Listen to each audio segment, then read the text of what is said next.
Bessie's like, I want drugs. I mean, me too, girl. Same. This is Whose Creek Is It? The podcast where two sisters recap and pontificate about the show Dawson's Creek. I'm Miranda, and I've seen the whole series at least 5 times. And I'm Allison, and I'm watching this show for the very first time. Let's get started. Yeah, so I just watched it tonight, which seems fine because it was like things happened, but not that many things happened. A couple of big things. Yeah, Like, for not sure. many things happened. But they were big. Yeah, definitely not as much as the last episode. Yeah, they knew we needed a break. So, we are talking about Season 1, Episode 6, titled Baby. Dated February 24th, 1998. Director is Steve Miner. The writers are John Harmon Feldman and Joanne T. Waters. So we got a lady on this one. Of course, we got a lady on this one. For a moment, I was excited that there was a woman on the writing team, and then I was like, for this episode titled "Baby." Yep. Seems like one storyline is maybe tying up, but yeah, it we'll seems see. like we might have a certain focus on this episode, considering we know someone to be very pregnant. Yeah. Okay, do you want to get started or should I? I can kick us off. We open as usual in Dawson's bedroom, and it looks like we're doing the usual thing of Dawson and Joey watching movies, and then it's revealed that Jen is also there, and they get into this weird standoff. But in a very polite way that's also maybe a little passive aggressive. I don't even remember all the specifics now, but it's like, this isn't fun for Joey because Jen's here, but they're calling it just awkward. And this isn't as fun for Jen because it's very clear to her that this is their thing. And then they get into this thing of, well, if Joey leaves, then Jen can't be alone with Dawson because her grandmother will think they're fornicating. and then they just both leave. Yep. It was very sitcom-y. Yeah, and wasn't the last shot just like Dawson like, well, I don't know. Yeah, these bitches be crazy. These female associates of mine be setting boundaries or communicating how they feel. Women, Yes, they won't just sit in absolutely. your bed and watch the movies you want. Like, I don't understand. Why do these girls, why can't they be around me at the same time? Like they have feelings or something. Yeah, it was kind of. I mean, they got close to the point, but they didn't like fully land on the point.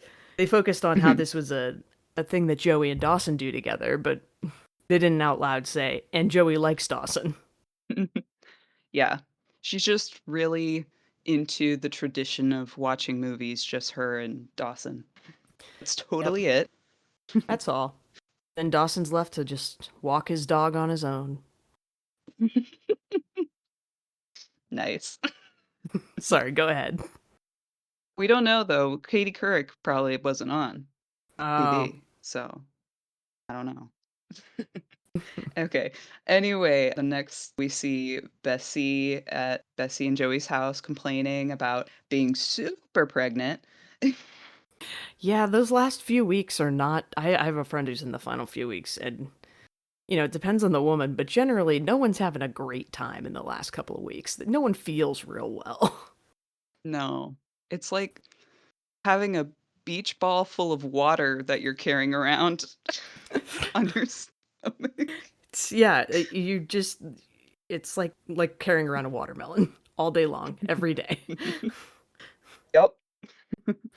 But I did love that she was very clearly eating a lime popsicle for breakfast. The whole thing is about Joey and Bessie kind of having it out, having some banter that isn't so nice. Mm-hmm. Yeah, she was like, well, you can leave the house. And it's like, guys, you have a very tenuous family situation. Be nice to each other, please. Yeah. Like, I know you guys are probably just joking, but I feel like it's unnecessary. Yeah. But I think one of the points of this scene is to establish that Bodhi has an interview at a restaurant that it apparently is kind of far away. Yeah. Far enough away to make him inaccessible later when his help would be very nice to have. Yep. Also, like, I noticed in the background behind Bodhi, there was like, I don't know if it was a lamp or just a decoration, but it was like something hanging from the ceiling with terracotta pots and pine cones, like above the terracotta pots. Like the pine cones were in the pots as if the pine cones were plants? No, the terracotta pots were upside down, and then, like, above them were just some pine cones. Okay, I'm gonna have to go back and check because I'm having trouble. Like I can picture what you're describing, but it doesn't resemble anything that I'm familiar with. It sounds like the Same, that's saddest. why I noticed. Yeah, it's like a really ineffective wind chime. Yeah, basically. I was like, "Is this a wind chime or a lamp or weird decoration?" A Anyway. pagan fertility ritual. Mhm. Oh, one thing I did write down after the lime popsicle was just Bodhi's eyebrows. I know that They he's got good eyebrows. they are thick and they are sculpted. He looks like a Disney prince. Kinda, yeah. I don't know. I think it was that combined. I think it was because they're so sculpted, and they go well with his hair because his hair is also in sort of a square cut. Yeah, we're okay, so now we move to Grams's house, where she's being nosy in Jen's room. Mm. Like, seems to be digging through her bras. Oh yeah, I do remember thinking this 15-year-old has lingerie. Mhm. Like you didn't get this in the teen section of J.C. Penney. Yeah, you were going to Victoria's Secret. Yeah, and it's like if you know you're being sent off to live with your grandparents because of your sexual history in New York, I feel like you'd leave the lingerie at home. Maybe it's just really comfortable. Yeah. You and I, as teenagers, we were not Victoria's Secret angels. We weren't No. good enough. I don't think that's it. I don't think it was a value judgment. You know Yeah. what? I Okay. think I think you're good enough for Victoria's Secret. Well, anyway, Grams says to Jen, or Grams is upset because Jen has a calendar with artwork that includes like a naked man on it or like the human form, and that's just too scandalous for her. Mhm. She said, like, "We don't ogle naked men in this house." And then Jen said, No, we pray to them, right? "Yes, that line." Because like why Jesus always basically naked? Well, that's not true. He's either in the full robe, like talking to people and offering loaves and fishes, or he's in a diaper being tortured. It's like it's a kink. Oh yeah, I am sure a considerable amount of people can trace their kink or can link back their first feelings of it to something involving a crucifix. And Jesus is always like, I mean, obviously he's always white, but he's also ripped, or Yeah. at least like model lithe. Mhm. Like they had Bowflexes back then or something. Yeah, yeah. He did spin classes. Like he's not too Mhm. bulky, but like he works out.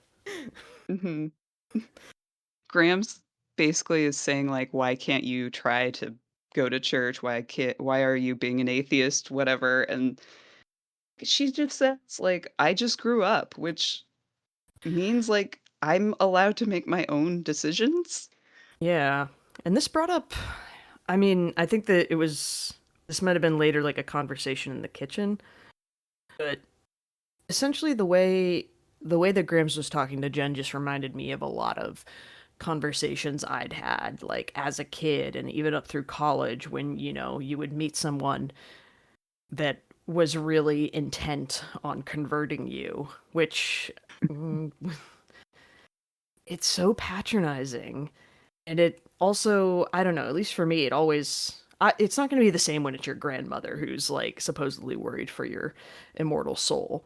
But for me, when it was like, acquaintances or classmates, it was always like, you don't care about me. You just know that it's your job to talk at me.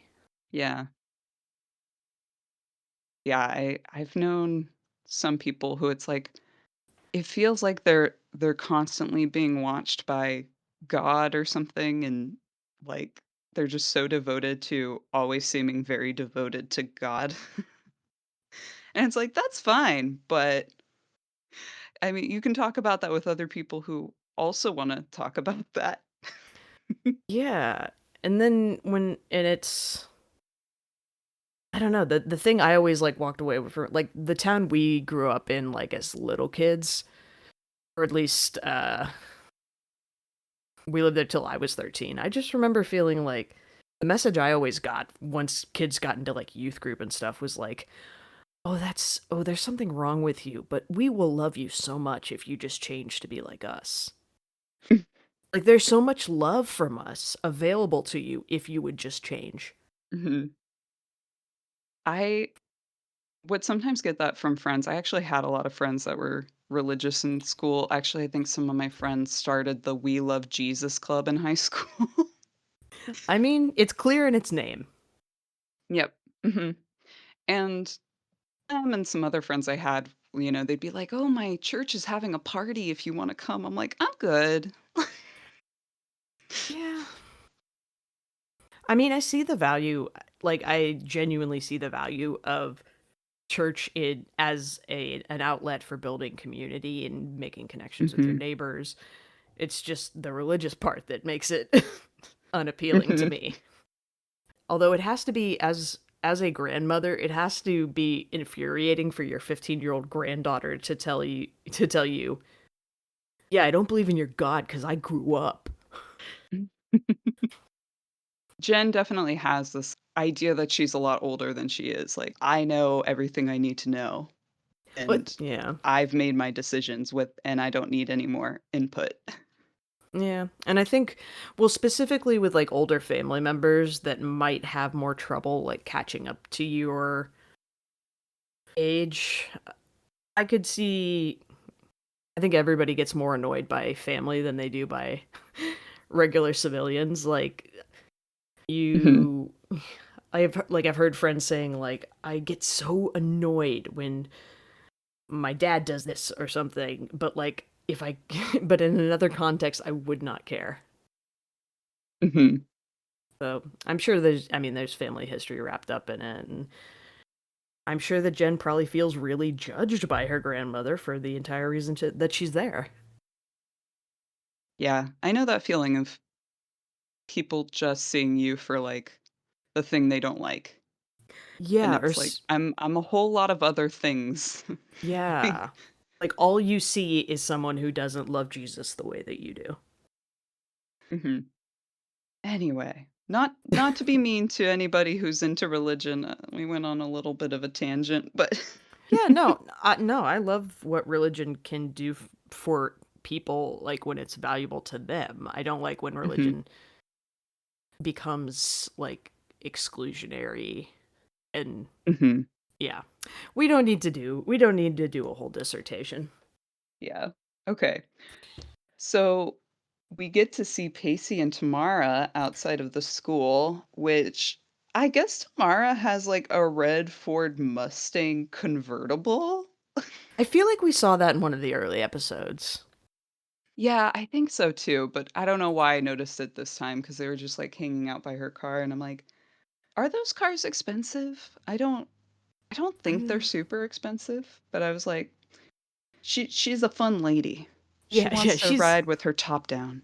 yeah, she's a lady who likes to have fun Hmm. in the wrong ways. Yes.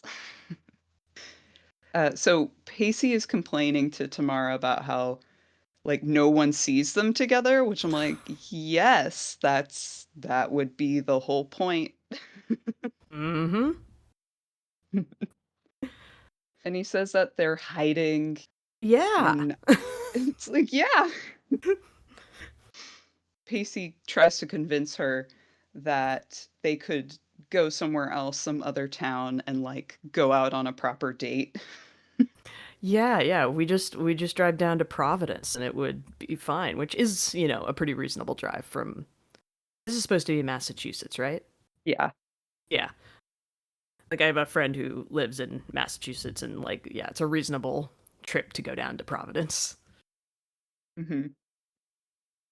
But also, I was like, so is Tamara paying for all this? Because, Yeah, Tamara's going to be the one driving and then also everyone's going to assume she's your mom, bro. No matter where you go, people are going to see a woman in her 30s with a 15-year-old. And even if they don't know she's a teacher, that's still bad.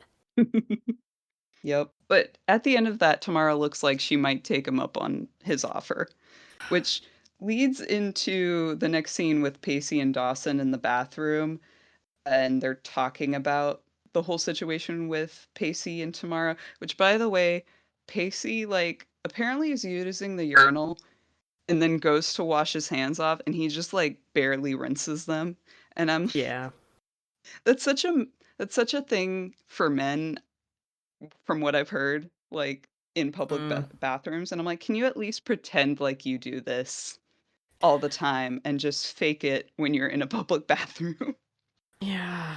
Oh man. And yeah, I noticed the brief touching of the water. And I also noticed that. And Dawson's like trying to be Dawson seems to realize that yes, the whole point is for no one to see you. Yeah, and Pacey is saying, like, that once he has his learner's permit, she'll really be She'll into him or cave. She'll cave. I had to rewind to hear the second half of it because I started laughing after once I get my learner's permit. It's like once I get my learner's permit, she'll like totally cave. And I was like, I don't want to have any kind of romantic relationship where someone needs to cave. And also a learner's permit wouldn't do it. And after he's saying all this, then he goes to check, like, under the stalls half-assedly. Yeah, he doesn't even open them all, and he's just like, yes, can't be too careful. Clearly, you can't be. Mhm. Yeah, so they leave the bathroom, and then it shows just some random stoner Yeah, standing on a toilet seat smoking weed. of course someone heard them, and it seems like in a matter of minutes, everyone knows. Yeah, we see Dawson outside, and Jen comes up to him and is like, "Oh, you won't believe what I just heard." Well, actually, before that, even Dawson mentions like if Jen wants to come over because his parents are gone out of town for couples therapy for the weekend. I'm like, is couples therapy like a whole weekend long process? They have retreats. There's always Yeah. someone who will sell you a weekend to fix all your problems. Hmm. But yeah, that's pretty young to go away for a weekend. Yeah, and once again, it's another hint that people will not be around. Oh yeah. Good point. So when he's trying to talk to her about hanging out later, then Jen says, "Hey, I've been hearing this rumor, and it would be illegal in 35 states." Which I was looking into that because I was like, is it really only 35 states? uh It is not. Every state has it's legal to be with what is considered an adult, which ranges from 16 to 18, depending on the state. But while looking that up, I found out that there's a close in age exception, Hmm. which Well, okay, so like if they're within say 2 to 4 years of each other, it's an exception. But just 4 years can be a very big difference. yeah, 4 years When is really pushing it. yeah, and then the craziest thing, so pretty much all the states, it's like between 2 to 4 years. I think California, they don't even have it. Like, they're like, "Nope, just don't do it." Yep, just don't have sex with children. How about that? Yeah. Love you, Yeah, but California. it turns out that Utah has, like, their close in age exception is 10 years. They must have some, even in Utah. Sorry, Utah. They must have some kind of law against sexual contact with a child under however old. Yeah. But anyway, so it's good there's legislation everywhere, but Yeah. Like it's I could weird how it's understand. vastly different. Yeah, gotta love those states' rights. They don't cause any problems for anyone. Um they haven't caused any wars. It's totally fine that your rights depend on where in which part of the country you live. It's not. But anyway, the close in age exception, like I can understand, like, if 15 and a 17-year-old are going out, if they're really only like a year and a half apart, but then the 17-year-old turns 18 and like I can like there are moments where like if you're both 17, one of you turns 18, it's not like the relationship it changes for the few months that one person is still 17. But Mhm. yeah, 4 years is quite a stretch, and 10 is certainly too many.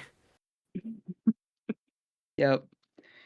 So anyway, past that tangent, Jen tells Dawson that there's rumor. Dawson asks, "Maybe we can stop this rumor." And Jen's like, "No, everybody knows." And so Dawson's freaking out. They go into the hall and Joey comes up to them like joyfully talking about this rumor cuz she just thinks it's like totally outrageous. Yep. And the look on Dawson's face kind of tells like all they need to know. Yeah. And they see Pacey walking down the hall with a smile on his face, and some girl comes up to him and, like, whispers into his ear, and you can just see his face, like, completely turn. Yeah, and two things I remember thinking in sort of the aftermath of this moment is number one, well, that was quick. They spent like 5 episodes building up this whatever it is between Miss Jacobs and Pacey, and I was really expecting them to take longer. I was surprised that it became such a widely known rumor so quickly. I was expecting them to milk this a little longer. Yeah. And then I kept wondering, is Pacey embarrassed of this? Like, it wasn't entirely clear to me what Pacey was upset about. Like, is he, because it didn't seem like he had like a genuine fear that bad things would happen to Miss Jacobs. But it wasn't a I very, think what he yeah. was upset about was it jeopardizing their relationship, like, Hmm. that she was gonna be pissed, and that would be the end of it. Well, that's the thing though, is that that just seems at odds with his desire to go out and be seen together. I mean, maybe I'm reading too much into the writing of a 15-year-old in a 90s You sitcom, no, but you have a point. yeah. But also, sometimes we all do hypocritical and contradictory things. Yeah. Yeah, we see Casey and Dawson in some it looks like a broom closet, but there's, like, a desk, so I think it's just, like, some sad janitor's like, office or something, Yeah. and they're trying to come up with a plan of, like, how to respond to this, and Dawson tells him that it's not that bad. Yes, and Pacey was, and in this case, Pacey was right. He was like, no, this is not what I need from you right now. Sometimes this is a pretty early example of someone being like, I just need you to hear me right now. I don't need you to tell me it's going to be okay, because we both know that that's not necessarily true. And I'm not even necessarily in a solutions mindset. I'm just in a listen to me be upset mindset. Mhm. But Dawson tells him, "I have a great idea. How about you just act like nothing has happened and that this rumor is ridiculous?" I mean, I kind of like, it sounds like you did not think it was a good idea, but I kind of liked the idea of like, if Pacey acted like such a doofus, like, yeah, I definitely did it. That I felt like there was a way he could play it off as like, if he made it into a giant joke, then everyone else would treat it that way. But they took the direction of just act as if nothing is happening, and that did not work. Yeah, we see Pacey walking down the hall, and he has, like, a painful smile on his face, trying to just, like, convince everyone he's fine. That's the smile I used. I was on my way to a meeting that I thought was going to be pretty painful today, and my coworker was like, "All right, practice your face," and just gave a pained smile, and she's like, "Yep, that." Like, what's her name? Tina from Bob's Burgers. Yeah, just yeah, that was me, and that was also Pacey. Yeah. He, like, turns a corner and has this, like he, like, I don't know, puts his hand to his head like, "Oh my god," and just a little Easter egg behind him on the like, what do they call it? Not Bulletin board. billboard, bulletin board. On the bulletin board, there are some dare stickers, and I'm like, "That's how they undid the damage of the guy in the bathroom smoking weed." Oh, I wonder if that was like, they're like, okay, if we show someone doing that, we have to at least give some lip service to Dare. So I'll go back to your point about you were surprised that this storyline didn't get dragged out longer, and something I had heard was the network, I guess, was getting a lot of blowback for that story and was kinda pushing them to end it or, like, wrap it up to some degree, Oh, which would make sense. I mean, I do wonder if it was just, like, a ploy, like, they just wanted to do that for a few episodes just to get people to keep watching because it's, like, so salacious. yeah, it's a good thing to have start in your first episode. That's a good hook. Mhm. I guess we'll never really know, but, yeah, it feels like they are trying to, like, I wanna say walk it back, but they're trying to appease Yeah, a by little the end of bit. this episode, they clearly wanted things tied up in a little bow. Mhm. And we'll see if it stays tied up in a little bow. I don't Ooh, I know. was I was wondering. Okay, so next we see Tamara in her class talking about Romeo and Juliet. Where everyone winds up dead. That's a good omen. Yeah, well, and her whole thing is like, it's like forbidden fruit. I was like, I don't think that. I mean, that was kind of in Romeo and Juliet, but that what isn't the first thing I go Yeah. to. Yep. But her students were not going to cooperate. Mm-mm. Yeah, especially when Pacey comes in late and Tamara makes notice of that, and then these douchey guys just keep saying snide comments to her. A really gross one was like the guy behind Pacey was like, "Can you tell us, is it real or silicone?" I'm like, Oh "Ew." yeah, that was gross. That was, dude. Like Yeah. maybe I can't expect a 15-year-old to do better, but like, if there are any 15-year-olds listening, speculating on whether someone's secondary sex characteristics are enhanced by surgery in some way is just kind of gross and makes you look uncool. Yeah. I think I really changed a teen's mind just now. I mean, it's also just pathetic. Yeah, it's just like, no, just no. Yeah. But yeah, so that scene ends with Tamara making a knowing look at Pacey like, "What the F did you do?" Yeah, yeah. And I love how at no point did she think someone could have seen them in the several instances where they were together in public. She knew that it was because he told someone. Yeah, I mean, it's very possible this could have happened all on its own. Because if every moment you're at school, you're with a teacher, like the Hmm. same teacher, that's strange. Yeah, and then you're being seen off campus with her, trying to hold her hand at a coffee shop, showing up at her house on the beach, which I assume is a public beach where people walk by. They Yeah, were not slick. not at all. After that, there is some screechy guitar as Pacey is, like, moping at the docks. I forgot. Angsty 90s guitar. Mhm.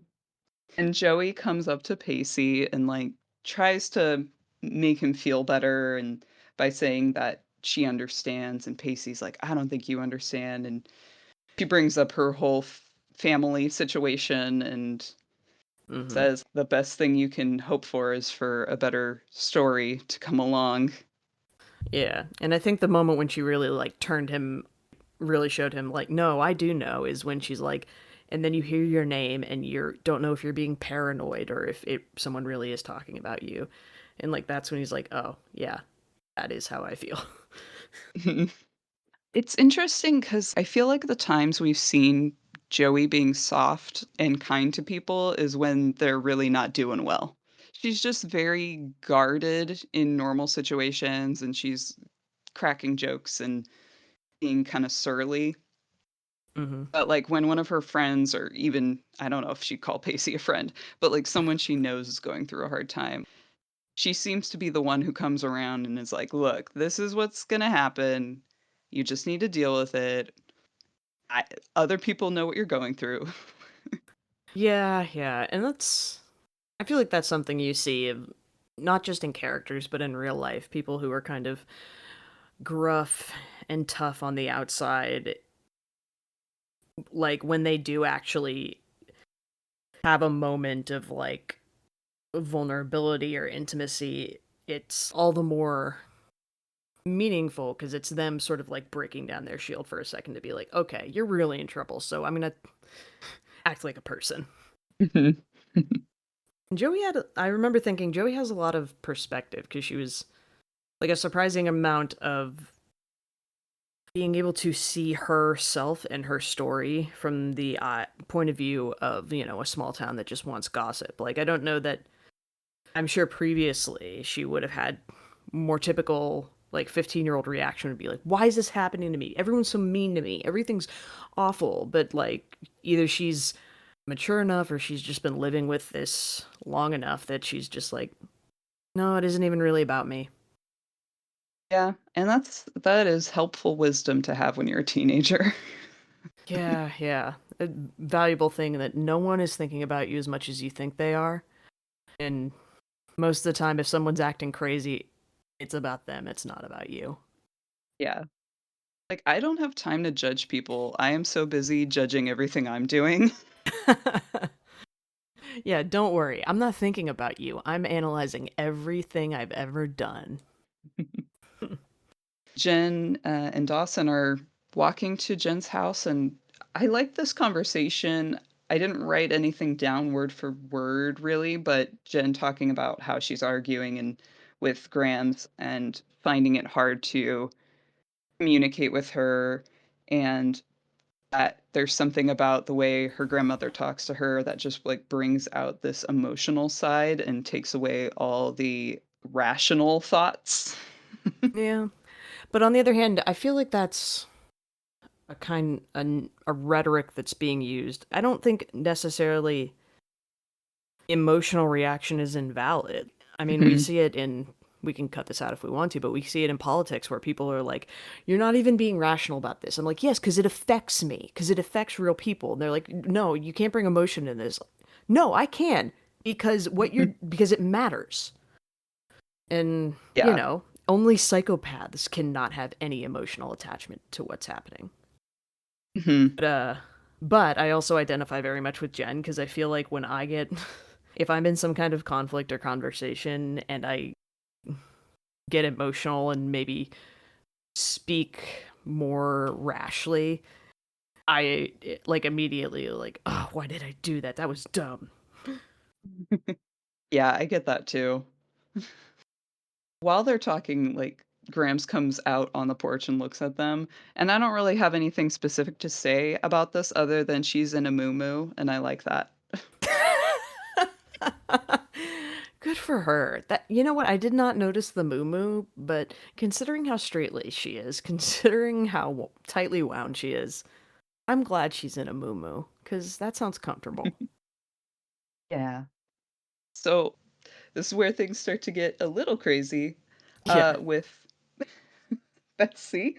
Joey comes home, at least I think she's close to home, to find Bessie stuck. They got their truck stuck in the mud, Hmm. and Joey's like, "What are you doing? Like, why are you trying to go this way?" And she's like, "Well, I'm pretty sure I'm in labor." Yeah. And immediately, I just remember thinking, and now somehow it is this 15-year-old parentless child's job to facilitate a birth. Like, talk about having to Yeah. be the adult when you were far too young to be. Yeah. Joey can't catch a break. Yeah, just like I wish you could just go on vacation. Mhm. A reason that we end up where we do is Bessie says that the phone at their house isn't working, which I'm like, Oh, why would you not have your phone work when you're pregnant? okay. Well, maybe wait, was Bodie on the phone that morning to confirm his interview? Yeah, I guess Okay. so. So maybe it was like it just stopped working. Okay, I was thinking that it was something they just hadn't got around to fixing, but I think you're right. Yeah. I think he was on the phone. Although the way that they said it made it sound like, well, as you know, the phone doesn't work. Yeah. When maybe Maybe it breaks a lot. yeah, that's true. And yeah, that's it when you don't have cell phones and yeah, there were so many moments over the rest of the episode where I'm just like, this is what it's like to live here? There's no Uber. Yeah, nothing. Actually, yeah, why didn't they call a taxi? Anyway, Well, they didn't have a phone, remember? well, they made it. Well, the next step is they have to go to Dawson's house because it's the closest. Yeah, So when they, yeah. anyway, So we'll get it there. does stick a big hole in it. Well, you know what? Sometimes it's hard to make rational decisions when something big and scary is happening. Yeah. Also, like, I would be so worried about getting in a cab and then having to give birth in front of this cab driver. I mean, it wasn't common, but I feel like that was a thing that very much happened. I'm sure people have given birth in Ubers these days. Yeah. The cleaning fee has gotta be wild. Still cheaper than an ambulance, though. Yes. Yep. Welcome to At least in this country. America. Yes. Oh, to our one listener in Greece. I assume it's just one listener that has downloaded multiple episodes. Uh, Shout out to you. And I hope that it's easier to get medical care where you live. Take us with you. I mean, Greece has its own problems, but you know. Yeah. Alright. So, where were we? Okay, so Joey realizes that they're gonna have to get to Dawson's house, and the quickest way to get to Dawson's house is to row across the creek. Sure is. And then Bessie's like, "You're rowing badly," and Yeah, there's so much humor in this episode, a lot of which is coming from Bessie. yeah, Like, also, okay, I do have one thing that does not add up. In that scene, it's like the wide shot of them rowing across the lake, which likely it wasn't them. It's probably some yeah, body probably doubles not. or whatever. But it's like sunset in that scene. And It but then was, like the yeah, rest of the day is sunny and I'm like, what is the time? Like how is time working? I mean, the shot is a lot more compelling at sunset. Yeah. But no, you're right. That is a big plot hole. I guess, I mean, it is after school, so, but I don't know. Anyway, so yeah, they have to row across the creek. Yep. And I love what Bessie says. At the rate you're going, the two of us is going to be the three of us. Yep. And in my mind, I was like, well, okay, but it won't be any heavier. And then the point where Joey's like, the boat's leaking, and Bessie's like, no, it's not. And I was like, I was really glad that they didn't tack on. And then Joey's like, well, what is it? And I was so glad they let it hang there because it would have kind of ruined the joke if Bessie had explained. Yeah, that I really liked it. It was really funny. Yeah, it was pretty great. Hmm. And then do they go directly into Dawson's house and then they're into the the 911 call? Yeah, Joey shows up to Dawson and he's like, "Hey, what are you doing here?" And she's like, "My sister's having her baby on your lawn." Think of the property value. I know. So, yeah, Dawson's calling the person from 911, which I'm like, I feel like it's not the best person to take the phone call, but that's just my opinion. Uh, You mean Dawson wasn't the right person to call 911? yeah, Oh, okay. yeah.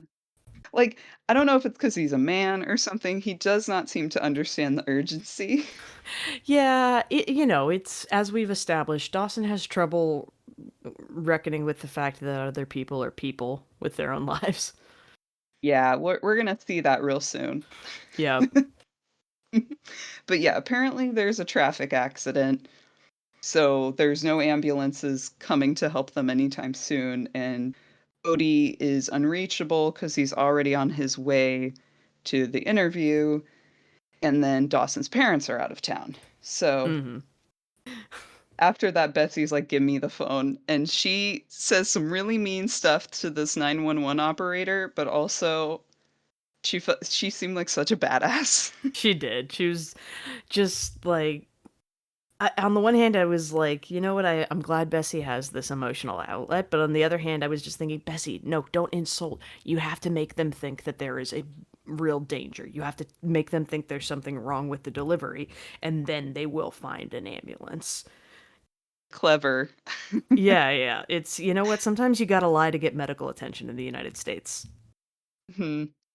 Yeah, but they kind of hint at that when like Bessie hangs up and Joey says, "Well, now they're definitely gonna come." Now that you've been mean. Yeah. And then they have the moment of, oh no, well, there's no one around. Who could possibly help us? And that's when I remembered which of their neighbors is a nurse. Yep. So we're gonna see that right after Pacey was waiting for Tamara at her house and Mm, just starts trying to apologize, and obviously she's pissed. yeah. She's like, nope, nope, nope, nope, nope, nope, nope. Hmm. And she's like, "I guess it's too much to ask a child to keep his mouth shut," or something like that. And I was like, "Yeah, yep, that's Yeah. That is reason like 7,004 not to have a sexual relationship with Pacey. yeah, it gets really serious when Tamara says the teachers know. Ooh, yep. Even the teachers know, and yeah, she ends it by saying like, "I have an idea. Let's break up." Yeah, yeah. You want to do grown up adult relationship things? Let's break up. Which made me think of a song from RuPaul's Drag Race UK because they have them do song challenges and they have one about a girl band breaking up. I wanna break up. Bye bye. Maybe I'll see you in the next life. Shout out to Vina DeCampo, Bag of Chips, and Blue Hydrangea. The three queens who were on that Nice. team. We can cut this out. No, I think I've heard of that song. I don't know those specific drag queens, but it does ring a bell. It's kind of a banger. The hooks to the songs are often quite fun. Mhm. So, we're gonna next go back to Jen's room where she finds a Bible in her desk. Mm, Yeah, comes down to the kitchen and tells Grams to respect her beliefs, and it does feel like Grams is being, like, acting like a child a little bit. "If I just yeah, put this book in there." yeah, as if I which, like, I think there's an argument to be made for, like, reading the Bible as literature. It's an important part of literature and history. Like, that's one way to you could potentially bond with your granddaughter about it, but maybe that's asking the religious person to be secular. Mhm. Also, don't go through her stuff. Yeah. Not much is said in that scene other than Jen says, like, "I don't have faith in God. I'm not even sure I have a whole lot of faith in man." For real. Yeah, yeah, I'm feeling that right now. Yeah. But it also just makes sense from her past. Yeah, She she probably had a was, lot of yeah. people do messed up things to her. Yeah. Also, I Yeah. it's awful, but I would like to point out that my initial assessment of probably what happened in New York was pretty spot on. Yeah. No, good job. Thanks. I could recognize something awful about to happen. Yeah. Next we see Joey coming up to Graham's front door and has this long monologue about, "I know you don't like me, and I know we don't like you, and I know this is not what I wanna do right now, but it would be real great if you could give birth to my sister's baby."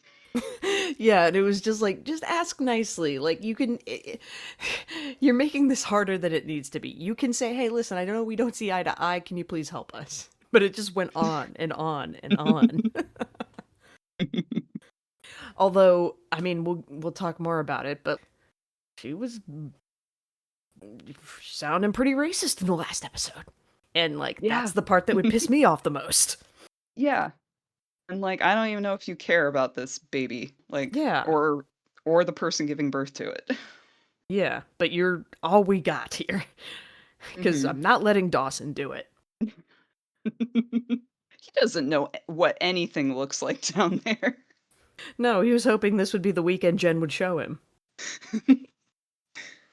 Now we're gonna go to where Doug pulls up in his cop car to find Pacey walking around Yeah. and tries to rip him a new one about what he heard, which was well, not really the rumor, the truth. The Trumer. Yeah. And said, like, "Did you do it out of boredom or a cry for attention?" And it's just very mean, but then Pacey snaps back at him and says, "People should know at least one person in this family is having heterosex." And I'm like, that's just such a low, like, when you're really down and you're really trying to grasp something you can make a comeback with. Yeah, it's like, oh, you're gay, or like, or it's like something about someone's appearance. Like that's when you know they have nothing. Mhm. And the thing that I wrote down from that scene was, quote, "Poor sweet Tamara." That's what Doug calls her, and I was like, yes, this poor innocent woman who hasn't done anything wrong. Yeah, and then he tells Pacey that the superintendent is holding a board meeting to determine pressing charges, and I'm like, "Isn't that your job, Doug?"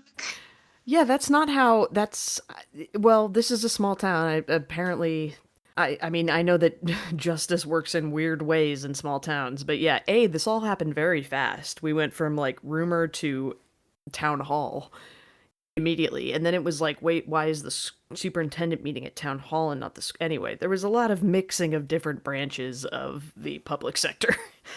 Mhm. Okay, so we're going back to see how Bessie is doing. Dawson convinces Bessie to let him record the birth because Cody won't be able to be there to witness it. And which, she yeah, says, "Okay, but I want final cut." which I think is fair. Yeah. And to be honest, like knowing as much as like I know that Dawson's just excited to have a reason to film something dramatic, I was also like, Bodhi's gonna be bummed that he missed it. Mhm. Yeah, but then Joey comes in with Grams, and Bessie starts having it out with Joey about, like, "I can't believe you asked her. I don't want her help," all that kinda stuff, and then Dawson, while videotaping, kind of lowly he says quietly, "Conflict, perfect." I know. It's like, ah, yes. As if, great, I'm glad this is entertaining for you, Dawson. Yep. And then Mm-mm. and I don't know if you had more to say about like the back and forth, but the thing I noticed from that like scene was just like, man, whenever anyone's having a baby on TV, the first they just go, I need towels. And like I guess there's gonna be fluids, but I don't know. They always want Yeah, towels. I feel like that would be, like, the least of your worries. I Just don't buy a know. new rug, you know? Yeah, I don't know. I've never delivered a baby, so I'd probably ask for towels just because I've seen people on TV do it. Mhm. But yeah, Graham starts get going in action. She's telling people to prop Bessie up with pillows and all this stuff, and Bessie's still upset about her being there. And Graham says, "I am okay with this not being a bonding moment for you and I. All you have to do is just shut up." Yeah, which like on the one hand, I didn't necessarily like how we still haven't really heard Graham explain herself and her treatment of Bodhi and Bessie. Yeah, And I don't know if that comes up later. So I was a bit disappointed that none of that happened, but I did appreciate that Graham's was just like, I know what's happening here and I know how to help, and I'm just going to do that even though we don't like each other. And that's something I appreciate. Like, it's something that always.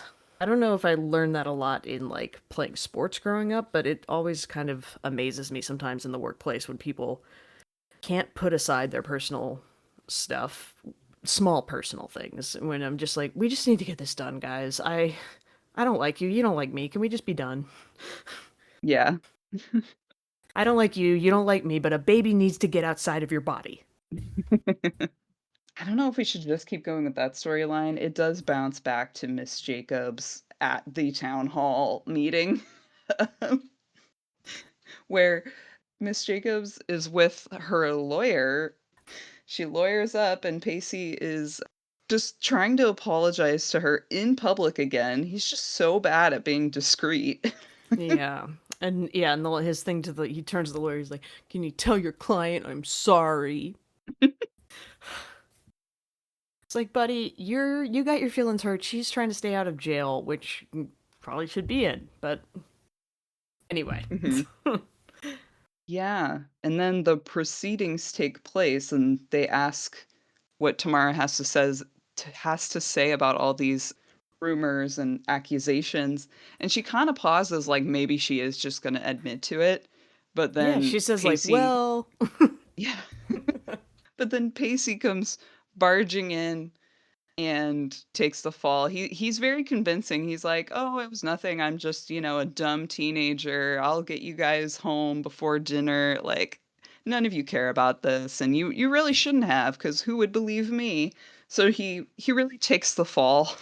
yeah, he really played it off. I feel like A, he did a pretty convincing job, but also B, I mean, that's the solution everyone wanted. Everyone wanted the truth.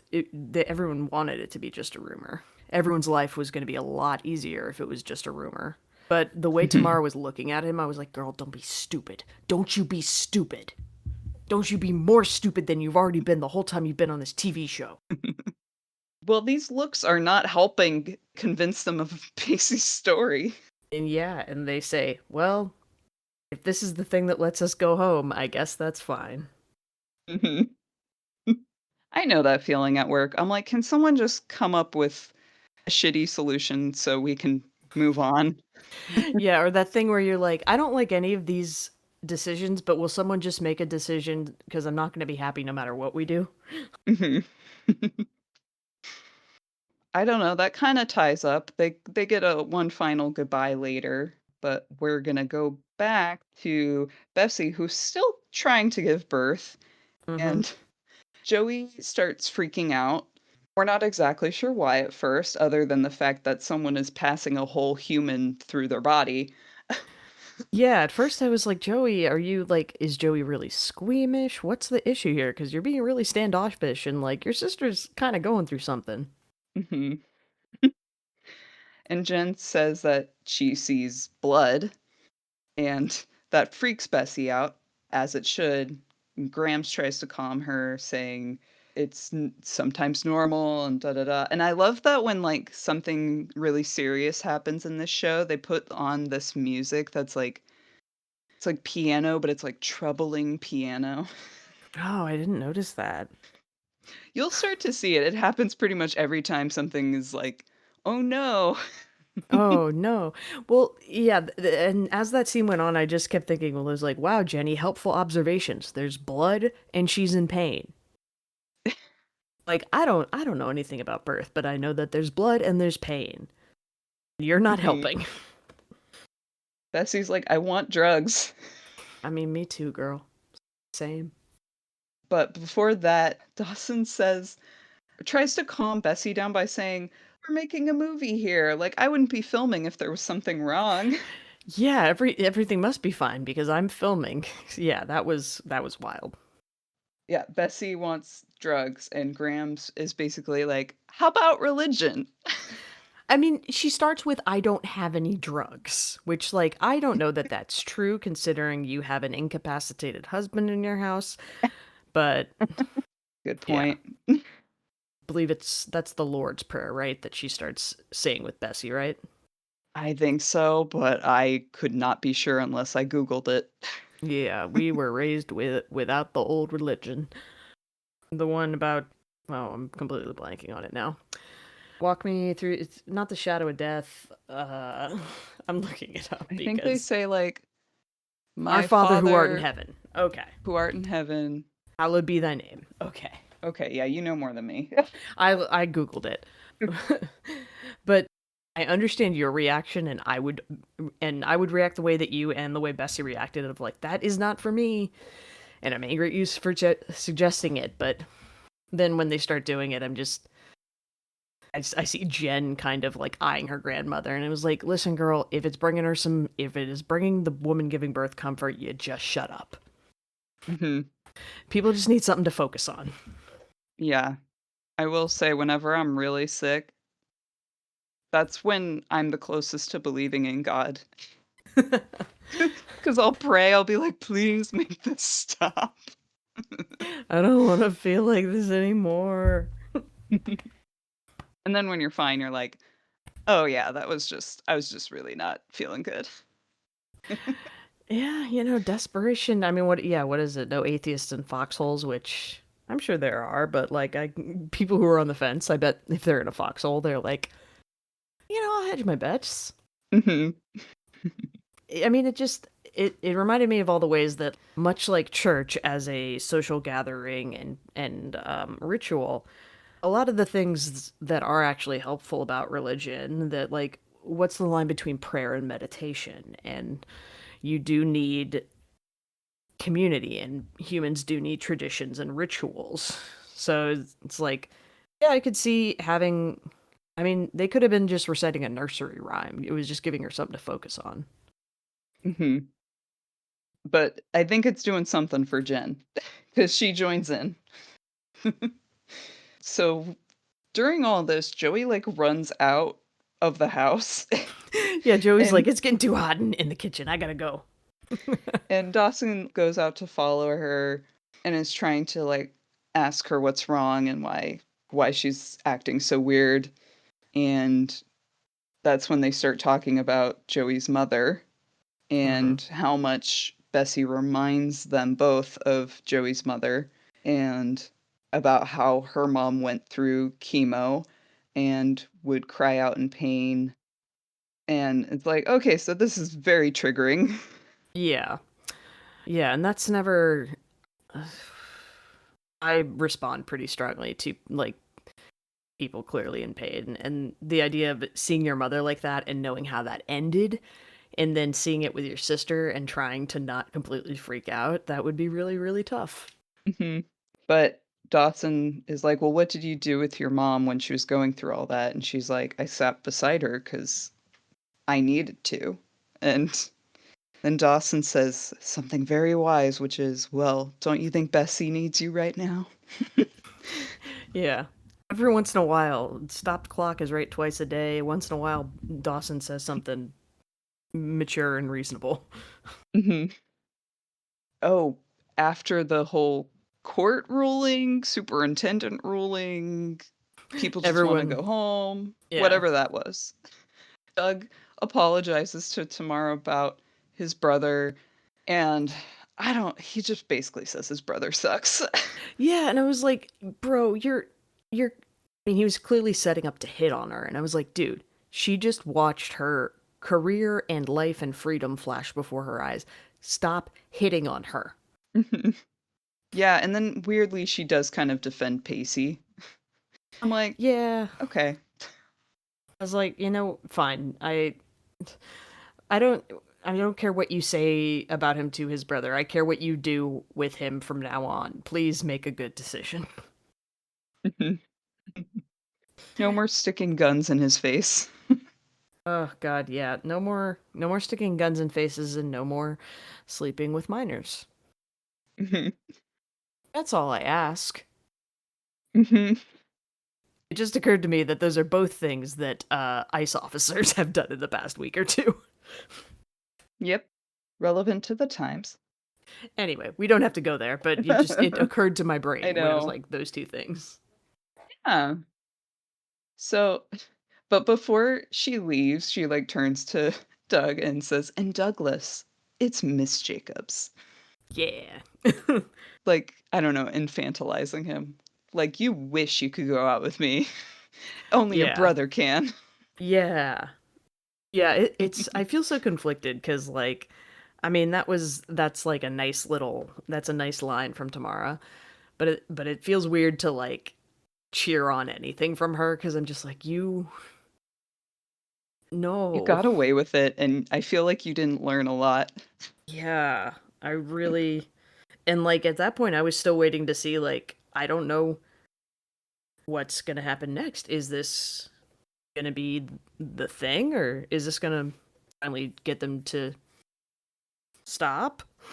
And then Mhm. Pacey just goes to her house Yep.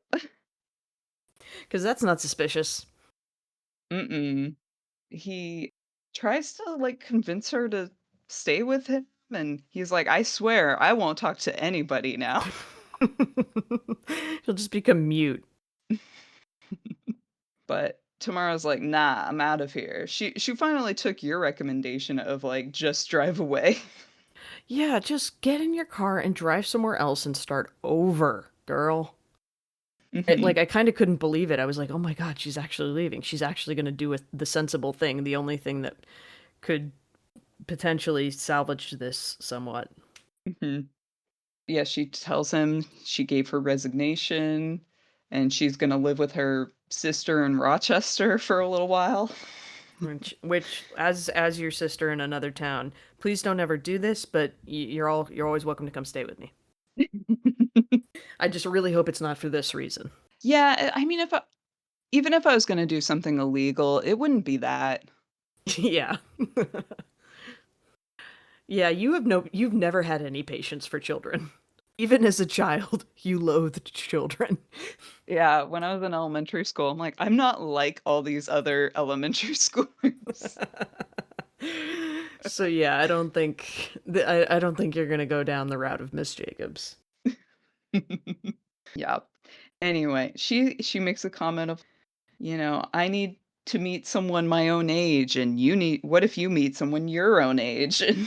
Yeah, and that was the part that seemed to actually like knock some sense into her. And she's like, "Oh my god." The prospect of being replaced by a 15-year-old, somehow that got through her thick skull.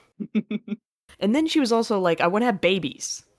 Yes, I was just gonna say, like, she's like, "But I also wanna have kids. I wanna be their mother, not their girlfriend." Like, yeah, you are not proving. I mean, yes, just get in the car and go away. Just drive away. Yeah. I don't know, she seems like she really doesn't want to do what she is deciding to do, which I'm sure makes Pacey feel a little better about, like, I guess it wasn't just sex. But Yeah, yeah, when they're in the last like few minutes when he's like asking for a final kiss and like it's so troubling that she's like, I don't know that I could trust myself. That is really disturbing to hear, but at the same time, like I'm glad she for once controlled herself. yeah. I know this is kind of the answer to everything, but I think maybe she needs to go to therapy. Yeah, I think no matter who you are and how healthy you are in any other context, this is something that needs to be unpacked in therapy. Yeah, like, why are you so taken with someone less than half your age? I think she said she was 36. Yeah, girl, no. Yeah. Anyway, that ends with Pacey walking away saying, "Hope you enjoy Rochester." And she says, "Hope you enjoy high school." And I thought he was going to say no one enjoys high school, which is true, but no, they just left it at that. Yeah. I feel like it's almost satire. Like they like the way they wrote this of this is ridiculous and we're going to just keep making it more ridiculous. Yeah, just lean in. Mhm. Okay. So, there's still a baby that needs to be birthed. Joey gets up the courage to come in and help Bessie by holding her hand, and that somehow gets Bessie to find the strength to push the baby out. Yep. Although I love the conceit of when someone's pregnant on TV or someone's giving birth in a TV show or a movie, and they say, "Okay, one more push," and that's always when the pregnant person is like, "I can't." I know, I would be like, "Sick, let's go." That's fine. I don't care if I die in this push. I just want it to be over. And then there's a baby. Yeah. Bessie's asking if the baby's okay, and Graham says he's healthy, he's beautiful, which is strange coming from her, but I don't know. It's like somewhere where she realizes her judgments maybe don't matter or it doesn't matter right now, you know? Yeah, yeah. And it just brings me back to like wondering in the last episode when I was like, so what did she mean by the like is are those comments driven what is this driven by? And like that question of is she actually bothered that an interracial couple is together and an interracial couple is having a child, or was it like this misplaced concern of like an interracial family, it's going to be difficult for this child, and she's just expressing that in an extremely insensitive way. But like, I don't. I was gonna say it's hard to look at a newborn baby and be a bitch, but that's. But they don't all come out very cute. And also, I don't want to use the word bitch. I'd like to do that less. Um, but yeah, they don't all come out cute. They all come out covered in stuff. Mhm.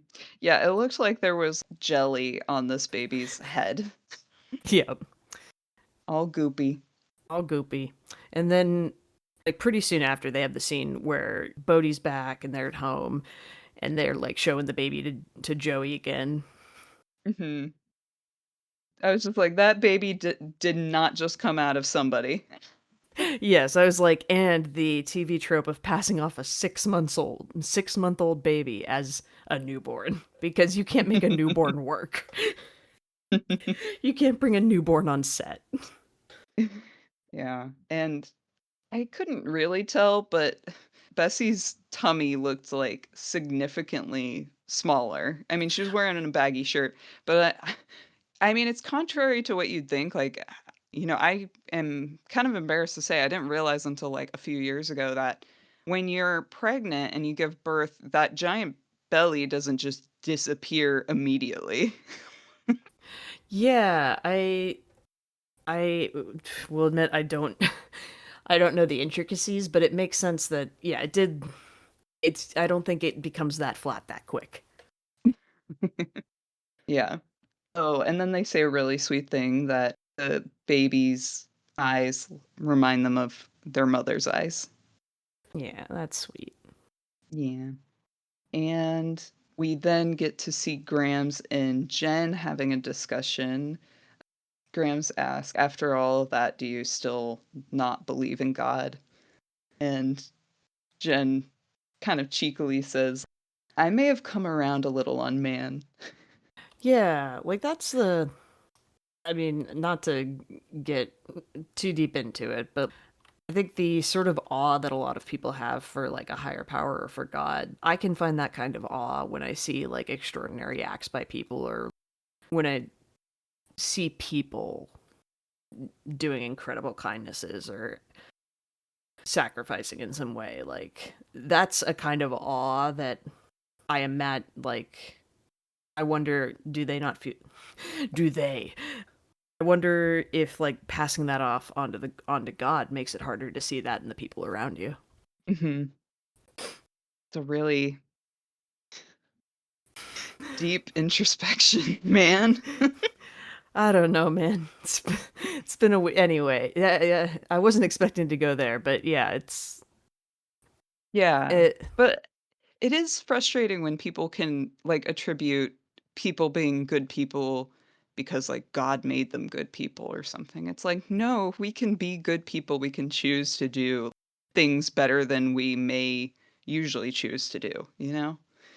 Yeah, yeah, and it's almost I don't know. It just makes me think about how a lot of the disagreement around like religion and God and all that. I wonder if we're all just like misunderstanding each other because language is so limited. If like when someone says I know that there are people who think that God is a white man with a big bushy beard that lives in the sky, but people with a bit more nuance, when they talk about God or a higher power, they could be essentially talking about the goodness of people or the possibility of the future or things. It's like how much is language limiting our ability to communicate with each other?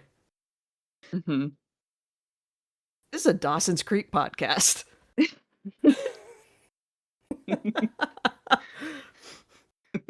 Although another thing that Graham said was that she like stops Jen again and is like, even if we don't say things to each other, doesn't mean we don't feel them, which I think is her way of saying I love you. Yeah. And it's like, yes, but also you should work on saying them. Yeah, as the older person, I think you should be the person to take the higher road. Yeah. And like humans do need verbal expressions of feelings. Yeah.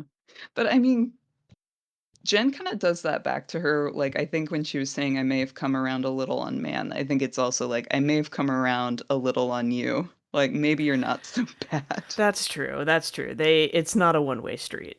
Yeah. Yeah. Although never again, I feel conflicted because Grams was a badass. She helped deliver this baby safely. But on the other hand, I was like, but is she racist? Because that matters. Yeah. I know, it's very confusing, like, I mean, that scene where she was talking about if the baby will be black or white, but she also says the thing about, like, "I have a problem when children raise children," and so but they don't act like they're children, that's the confusing thing. Because I was like, maybe she has a problem with it just because like, she's worried they won't know how to handle the situation of having, like, a biracial child or something, but then that's really, like, patronizing, like, I don't Yeah. know. I wonder if it's just the marriage thing. It's that they're not married. Yeah. And I know there are a lot of religions that like consider marriage what makes you an adult. And Yeah, that's even yeah. secular people, like people do regard you differently after you get married. Like there is some weird psychological new categorization people put you in. Mhm. But like don't say it's so weird, Grams. Yep.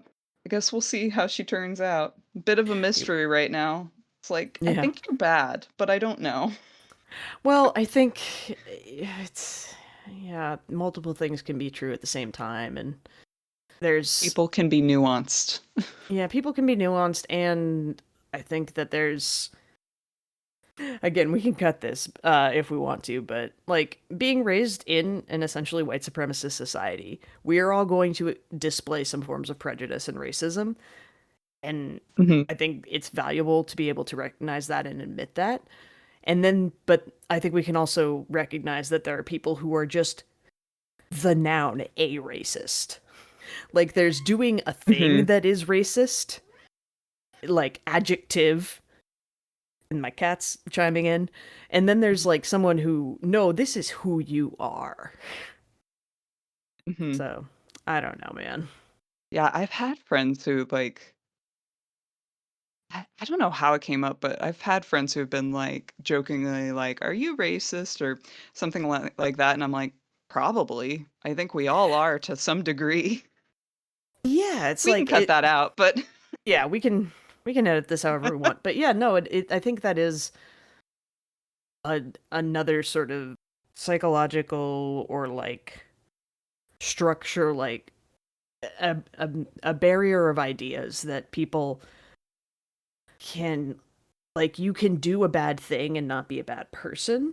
Mhm. And the the way that people will immediately get defensive and try to deny that they've done anything bad makes it that much harder for us all to like move on and grow. Like it's so much worse Mhm. when someone does something insensitive or racist or sexist and they just double down. It's just like, no, what if you just said, "Oh, I didn't maybe that wasn't my intention, but now I see why that's how you took it and I will not do it again." By the way, I heard Crush meow. He's very interested in this topic. He is. Do you want to say hi? You want to talk in the microphone? Say something. Say something to Miranda. Meow. No, he's just He's not sitting gonna there. say anything. No, that's not how he rolls.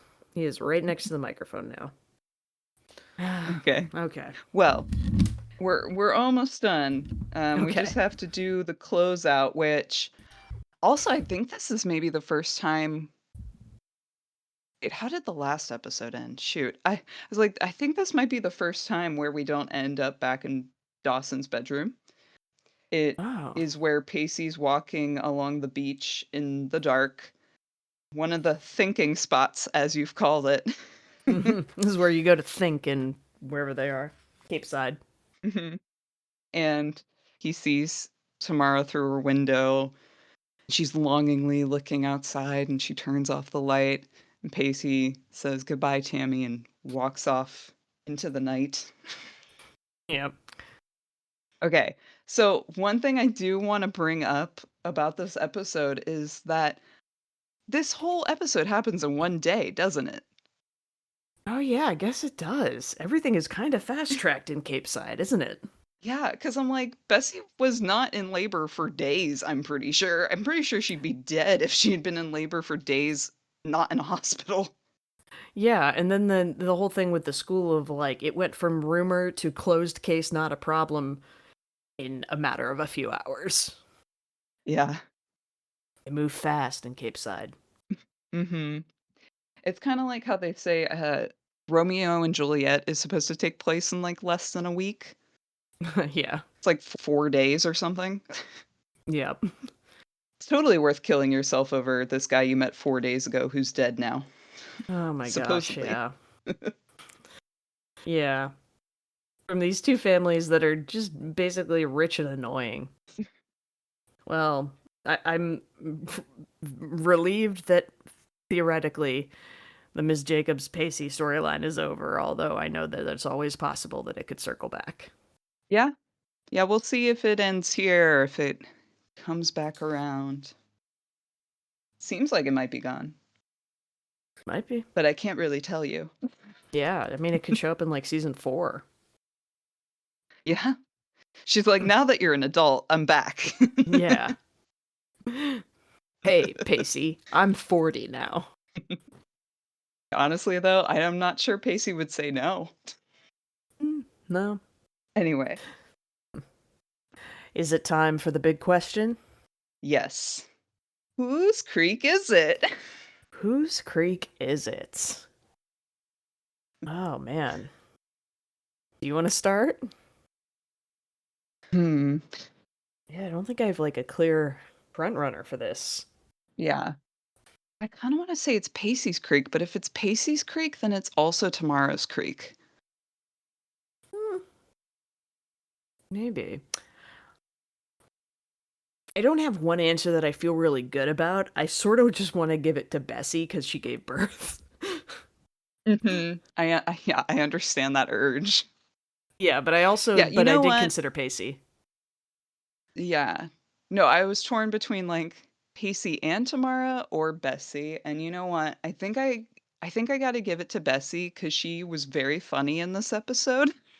It's true. And she rode across the creek. And she gave birth.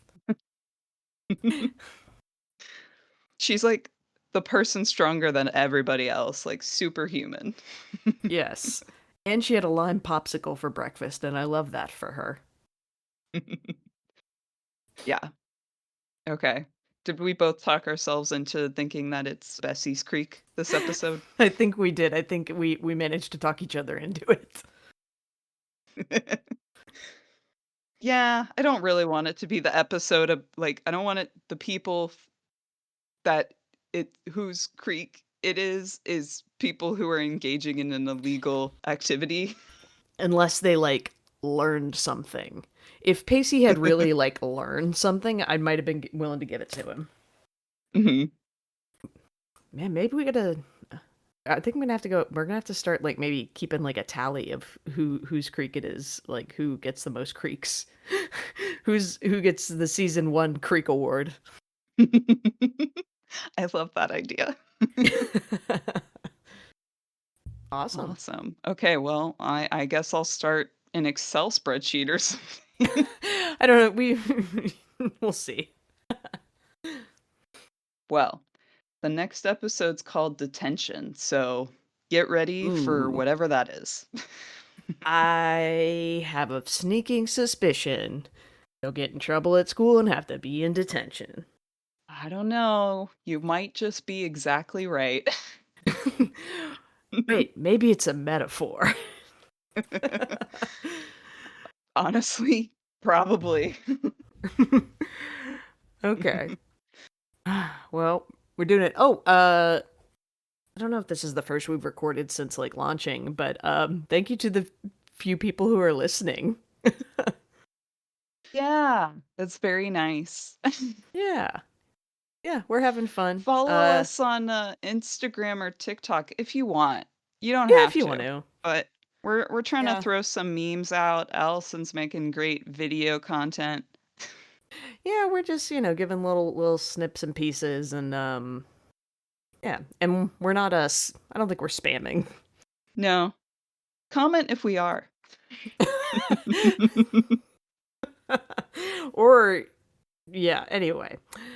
Follow us on Instagram or TikTok. I believe both handles are just at whose creek is it? Yeah, we got those name rights. Yeah.